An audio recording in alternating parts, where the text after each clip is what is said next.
Next, though, Saudi Arabia is sending additional troops to its eastern region of Qatif for the government fearing riots. Public anger is rising in the area, with reports of more marches planned in support of 2 local activists that were killed in a rally on Sunday.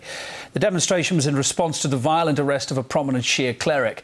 The deaths brought tens of thousands out onto the streets of the city of Qatif for marches that have continued throughout the week. Discontent's fuelled by lack of political and civil freedoms and ongoing detentions of dissidents. That clampdown's been ignored, though, by the West largely, which unconditionally supports the regime. Let's speak to Dan Glazebrook. He's a political analyst from the UK. He's joining us on the line live now to get some thoughts about it. Hi, Dan. Why the need for the army to be deployed in a place where, what we've seen so far at least, were unarmed protests? Well, everything I think that happens at this point in the whole region, actually, in the Middle East, particularly in places like Saudi Arabia, has to be understood in the context of preparation for war against Iran. What they're trying to do is secure the regional environment for facilitating a war against Iran with minimal repercussions for Western interests in the region.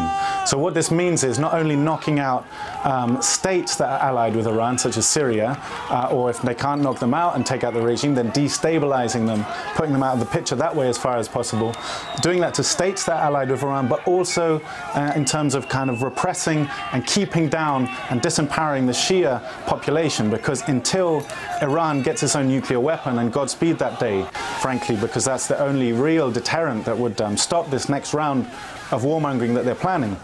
Until that day, the real deterrent against an attack on Iran is the great fear that the Shia populations, especially across the region, will rise up, will attack Western and Zionist interests in the region. So this is the real deterrent. This is actually what's been holding them back. They tried to crush Hezbollah in 2006 through Israel, and that failed. They're trying to crush Syria at the moment, and now we see in Bahrain and Saudi Arabia attacks on the on the Shia population there. So this is why the army's been sent in my view. This is trying to prevent the Shia from being in any position to weaken the Shia, to prevent them being in a position to respond effectively in solidarity with Iran in the event of an attack on that country. So, Dan, it's a complicated picture here. How does this tie in then with the Saudi government accusing Iran of being behind the arrest, of the unrest, rather? Yeah, well, for Saudi Arabia, Iran's behind everything they don't like. You know, these days, Syria and Iran, you know, you hear what the Saudis are saying about these countries. Frankly, you don't know whether you're listening to Hillary Clinton, Prince Saud, or reading an IDF press release. They're all singing from the same song sheet.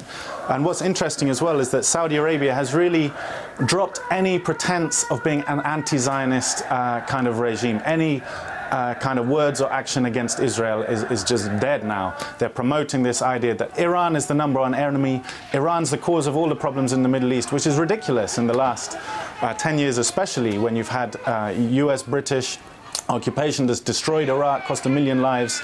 You know, you've got this destabilization process in Syria, in Libya. Libya's left in a mess with racist lynch mobs running around, marauding, attacking the place, and then say, oh, Iran is the cause of all our problems. Iran is actually the last strong regional independent power in the Middle East. And Saudi Arabia is, of course, just trying to shift the blame. It's doing the bidding of its imperialist masters in the US and Britain, frankly. Of course, on the face of it, the US is Saudi Arabia's top ally, but America is also the self-proclaimed global crusader of democracy. How does all that add up? Well, it adds up, really. I mean, in the picture that I've shown, there's no love of democracy. We've seen that all over the Middle East. Frankly, it's only a few totally deluded people in the West, really, that believe Western foreign policy in the Middle East has anything to do with supporting democracy. Saudi Arabia is a monarchical dictatorship. Bahrain's a monarchical dictatorship. If you look at what's happening in Syria, even the Syrian peaceful opposition themselves, who started the peaceful protest movement, groups like the National Coordination Committee, themselves are saying, look, we don't support the Free Syrian Army, we don't support the Syrian opposition in exile, the Syrian National Council. They've withdrawn any support they might have had for these groups, because even they see that these are actually just tools of foreign powers trying to subvert, destabilize and take over Syria. So even the Syrian opposition don't actually support what the West is supporting, even in Syria, under the guise of democracy. So it's not about democracy, it's about divide and rule. You know, remember the Saudi Arabians it's a regime created essentially by the British state.